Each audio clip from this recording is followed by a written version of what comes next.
ni OFNAC couleur Pastef la. yàggul dara. alors que OFNAC 2012 lañ ko créé Pastef ñu créé ko 2014. gis nga dafa am la un contentieux des couleurs des dénominations et des signes xam nga ku koy réglé. ministre de l' intérieur. bu ministre de l' intérieur moo koy réglé bu fekkee ni nag maintenant kii la maintenant conseil constitutionnel réglé loolu ça ne veut rien dire étape boobu yeggaguñ fa. donc ñoom loolu ñuy wax noonu ça ne tient pas. le statut de prisonnier de détenu provisoire. waaw dama ne la Bassirou Diomaye Faye jouit de l'intégralité de ses droits nee naa la fii Sénégal am na ñu fi nekk prison ñu fal leen dafa mun a am 2 poids 2 mesures. La gravité des faits yu ko reproché. Non, il y a pas la présomption d'innocence est un principe à valeur constitutionnelle. Fay lu mu mën a defee lu mu mën a def Sénégal fii nii la présomption d'innocence n'admet pas d'exception. Il n'existe pas de présomption de culpabilité.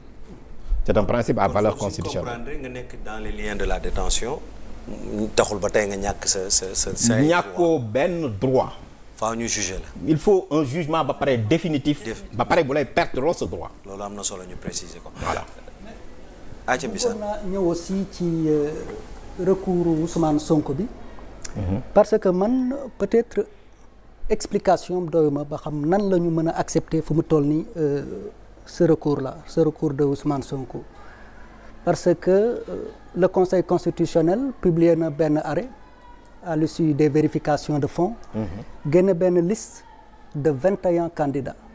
donc imaginons Conseil constitutionnel ne léegi voilà Sonko dañ koy réintégrer et tout donc Conseil constitutionnel day màbbal arrêt boobu génnewaat beneen arrêt intégré Ousmane Sonko loolu aussi c'est pas compliqué Conseil constitutionnel est-ce que dina def loolu.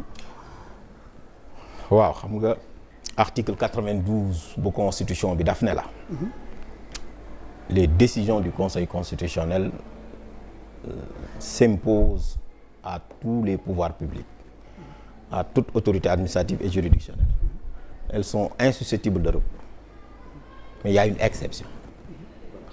mooy bu fekkee ne Conseil constitutionnel rendre na n'est-ce pas une décision mooy bii la liste provisoire liste bii nii am na réclamation loi bee ko moo tax muy indiwaat beneen décision le 20 2019 dafa amoon une décision le 13 le 20 mu indiwaat beneen décision li tax muy indiwaat beneen décision parce que réclamation bi loi bi moo ko permettre article L 127 requête en réclamation. ñan ñoo war a réclamer exactement est-ce que du les 21 rek ñoo. non dama ne la revirement de jurisprudence dafa am entre 2012 et 2019 demal nga xool la décision du 20 janvier 2019 ñi def réclamation yépp seen réclamation daf ko traité ci lay waxee Idrissa Seck yow ci lay waxee Abdoul Mbaye yow pourtant ñooñu ci lay waxee Thierno Alassane Sall ci lay waxee Samuel Sarr ci lay waxee ñoom Atepa ci lay. léegi nu mu mujjee yooyu réclamation. non ça dépend xam nga 2019 du 2024 la nature des réclamations n'est pas la même xam nga ñee parrainage lañ doon wax. parce que ñee yëpp dañoo. waaw mais ñee parrainage la ñuy wax mais Ousmane Sonko dafa ne moom parce que Ousmane Sonko dañu ni dossier moo matul te jurisprudence bu conseil constitutionnel wax na su sa dossier matul maanaam nga am pièce te caution pièce la si la faute est imputable à l'administration dañu lay dugal bu fekkoon defoon nga diligence yëpp su fekkee ne jurisprudence conseil constitutionnel la ñuy appliquer moo tax man dama jàpp ne si le droit est dit Ousmane Sonko sera rétabli dans ses droits et intégré sur la liste n'est-ce pas des candidats. mais bu maître Ciré Clédor Ly doon dem di déposer la candidature de Ousmane Sonko. donc amoon na auparavant avant benn décision bu conseil constitutionnel génne woon di organiser le dépôt. donc conseil constitutionnel bu maître Ciré Clédor demee donc certainement dañu ubbi des enveloppes peut-être def l'inventaire de toutes les pièces donc conseil constitutionnel xam na exactement lan moo nekk ci dossier Ousmane Sonko ñëwaat def recours ci ñi nga xam ne nii xam nañ lu nekk ci biir exactement tamit. waaw ma jox la exemple. conseil constitutionnel def na contrôle nii tey dem gis nga coow li fi am entre Thierno Alassane Sall ak Karim Wade. ok. et pourtant Karim Wade complété na dossier wane ni moom wax na ko sax bind na ni mandataire am dem na. ce n'est pas parce que conseil constitutionnel xool na rek. que li mu wax loolu noonu mën na am conseil constitutionnel mën na juum wala mu am lu mu fàtte looloo tax ñu ibbi réclamation. loolu d'ailleurs moo indi principe bi Donc la réclamation permet tout simplement de réclamer contre la liste. Ousmane Sonko, il sait que donc il a été lésé, ses droits ont été violés et conformément à la jurisprudence du Conseil constitutionnel, si le droit est dit et appliqué, Ousmane Sonko aura raison et il sera rétabli. Et conformément à la jurisprudence du Conseil constitutionnel de Instance Sankaré de 1998 jusqu'en 2023. mais nag am na valeur juridique bu Amadou Ba surtout réclamation bu Amadou Ba.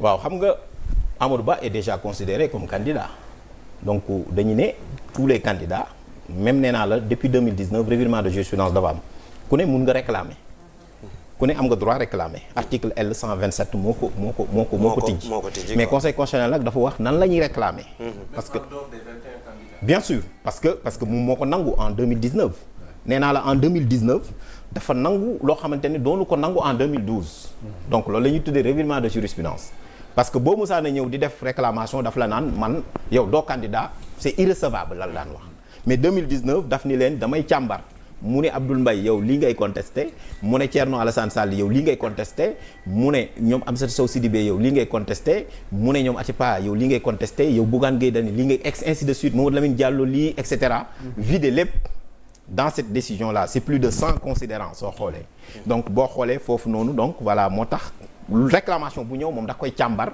xool en fonction de sa jurisprudence et en fonction de la nature de la réclamation mu xool ndax lii n'est-ce pas en réalité donc li ngay réclamer li ngay joytu maanaam donc dëgg la et puis accepté na ko boobaa nag donc voilà mais ce cas de figure bu Ousmane Sonko dama ne leen jurisprudence moo ko traité te ñun suñu bëggee xam benn affaire dañuy xool nan la ko juge yi traité woon te dans l'affaire Insa Sankaré dañ ko bañaloon caution moom mu demoon yóbbu ko bi mu yóbbee gars yi jëluñu ko mu dem wut huissier ñu constaté ko le lendemain la dem conseil constitutionnel jox naa leen moom moo ko wax ne ko kat lii nii du sa coobare dañu laa bañal sa caution te gis nañ ni sa caution disponible woon na kon yow da ngay nekk candidat. D'accord. Alors professeur Djibi boo ma ko permettre damay ñëw dugg si fi mu broché na ko léegi muy la question de la candidature de Karim Wade et ça fait l'objet d'un débat parce que ñu ngi wax ci ay problèmes de nationalité française sénégalais renoncé na ko on se dit que ni tey une information nous parvient que ni démb la Karim Wade maanaam la ñu acté li nga xam ne moom moo di renoncer nationalité bu Karim Wade alors juridiquement est-ce que c'est possible parce que ñu bari dañu jàpp ne bi Karim Wade di déposer au conseil constitutionnel bi ñu naan datu dépôt fin ba Karim Wade était toujours français est-ce que c'est possible wala dépôt bi ñu ko renoncer démb dina mën a entacher sa candidature wala ça dépend pas de ça. waaw xam nga dossier de candidature bi 9 pièces la. le conseil constitutionnel jàpp na ne Karim Wade dafa waroon nekk ci liste yi. et Karim Wade am na lu ñu ko doon opposé. moom wane na ni luy firndeel ne lii kat. renoncé naa ci même bu dee délai bi démb la xam nga dafa am ñaari acte yi ñu mën a jël en compte parce que kenn xamagul par exemple Karim Wade kañ la dugaloon moom demande de renonciation parce que bu ñu fàtte ne en 2019 moom dugaloon na dossier am wax ne moom dafay renoncer à sa nationalité maintenant ça obéit à une procédure. Le décret du Premier ministre français C'était est sorti hier. Effectivement j'ai vu ça mais en tout état de cause conseil constitutionnel loolu moom moo koy saytu parce que am na réclamation bu ci am boo xam ni Thierno Alassane Sall moom la def mais Karim Wade moom dugal na loolu mais man damay jàpp ni conseil constitutionnel li mu jàppoon mooy candidature Karim Wade war na jàll mais damay rappeler rek ni conseil constitutionnel ci boppam su ma ñëwaatee moom moo dul def le contrôle bi mu war a def waaw xam nga moom laay wax tout le temps xam nga dafay am foo xam boo fa tollee le droit constitutionnel est tellement stimulant sooy xool les jurisprudences des cours constitutionnels xam nga joo jëlee article 37 daf la wax ne la président de la république dafay def une déclaration de patrimoine ñu ne la déclaration de patrimoine boobu président de la république kan la koy jébbal ñu ne la conseil constitutionnel parce que su ko jébbalee conseil constitutionnel moom moo koy jël saytu ko ba pare publier ko partout où besoin sera mais su ngeen demee xool la déclaration de patrimoine bu président Macky Sall amul sa situation financière voilà alors que loolu su amee normalement conseil constitutionnel dafa waroon a def un contrôle poussé am na même Niger par exemple cour constitutionnelle bi le président Issoufou defa sa déclaration de patrimoine après mu am ay nag yu si yokku daf ko wax ni ko defal une déclaration complémentaire donc problème bi mooy contrôle conseil constitutionnel bi moo doon un contrôle qui n'était pas poussé gis ngeen Karim Wade moom génn na ne xam na ñoo xamante ne am nañ double nationalité sànq bu mu ko bindee. donc pour dire que loolu ça ramène au conseil constitutionnel est-ce que def na contrôle bu mu waroon def foofu. donc problème bi mooy conseil constitutionnel moom moo war a def un contrôle mais nag je me rappelle que en 2019 j'étais chez vos collègues de la RFM. parce que moi j'étais leur consultant dañ ma daan woo vers 23h. J'étais avec Maître Moussa Bocar Thiam d'ailleurs dans un débat où j'ai posé ces questions-là en disant que le Conseil constitutionnel dafa mel ni la nationalité qui est une condition de fond du ko contrôler de façon poussée. moom dafa mel ni il se limite sur les déclarations d'honneur. C'est comme la déclaration de patrimoine aussi, c'est une déclaration d'honneur moom loo ko jox rek doy na ko quoi. alors que c'est une juridiction constitutionnelle boo xamante ne dañ ko jox ay pouvoir. D'ailleurs dañ ko ne pour s'assurer de la validité des candidatures mun na def toute vérification utile. moom laa doon wax sànq ne soo jëlee loolu dafa war a am des services yoo xamante ne dañu war a nekk au niveau de la chancellerie. tey war nañu mun a am tey par exemple dans la commission wala dans la commission de contrôle même ñu élargir ko mu am par exemple des agents des services fiscaux un ou deux ñoo xamante ne ñoom ñooy saytu la question du quitus fiscal. mais dara leelu la ni tey jii nii mën nañ ko même donc imiter wala mun na doon fraude. comme nu mu amee ci parrainage bi. beneen bi si topp noonu mënoon na am tey par exemple les services du ministère des affaires étrangères. ñu gérer question yooyu.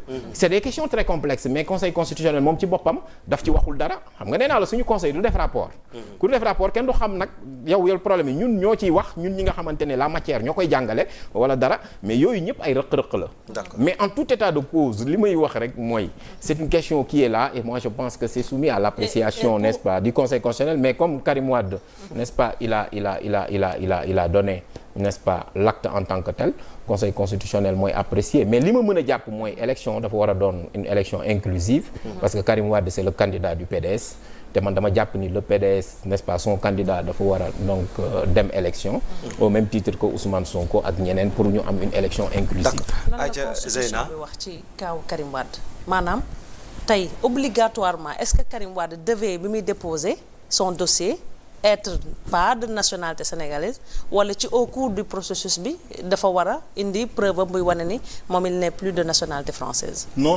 xam nga lan la ci constitution bi dafa ñëw ki si 9 pièces yi dañ la wax rek ni la déclaration sur l'honneur ngay def. te def na ko parce que dañ la ko jox même déclaration sur l'honneur ngay def. juré ni yow tu es de nationalité sénégalaise. voilà donc déclaration sur l'honneur boobu moom la def moo tax ma ne la conseil constitutionnel moom ci lay yam léegi nag boo amee réclamation.